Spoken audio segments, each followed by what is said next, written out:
YCP అధికార ప్రతినిధి అని చెప్పుకోవడం ఏంటి? వైసీపీ అధికార ప్రతినిధి అని చెప్పి ఈ గత కొద్ది రోజులుగా టీవీల్లో వచ్చి వెనకాల జగన్ బొమ్మ పెట్టుకుని ఓవర్ యాక్షన్ చేస్తున్న శ్యామల నిన్నటి రోజు తెలంగాణలో కేసు నమోదైంది.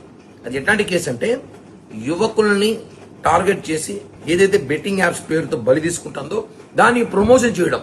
ఈమె ఒక అధికార ప్రతినిధి పార్టీకా, లేదా బెట్టింగ్ యాప్స్ ప్రమోషన్ చేయడం అధికార ప్రతినిధా? చెప్పండి. ప్రతి ఒక్కడి వ్యక్తిగత విషయాలు, ప్రతి ఒక్కడి వ్యక్తిగత జీవితాలు ఈమె వేలు పెడుతుంది. వాళ్ళని నరికేయాలి, వాళ్ళని తాట తీయాలి, తొక్కి పెట్టాలంటుంది. ఇప్పుడు ఈమెను ఏం చేయాలి చెప్పాలి. వైసీపీ పేటీఎం గానే చెప్పాలి ఇప్పుడు. ఎందుకంటే బెట్టింగ్ యాప్స్ ఎంతమంది నేరం తెలుసు, ఎంతమంది బలైపోతారో తెలుసు. నేను ఇప్పుడు ఒకటి అడుగుతున్నా వైఎస్ఆర్ కాంగ్రెస్ పార్టీ వాళ్ళని, ఈమెని వెంటనే శ్యామలని సస్పెండ్ చేయండి. అధికార ప్రతినిధిగా ఉండే అర్హత హోదా లేదు కాబట్టి సస్పెండ్ చేయండి. ఏమిని సస్పెండ్ చేసి మాట్లాడండి. అంతేగాని ప్రతి ఒక్కరి విషయాలు మాట్లాడడం కాదు కదా. కాబట్టి శ్యామల సస్పెండ్ చేయాలని డిమాండ్ చేస్తున్నా.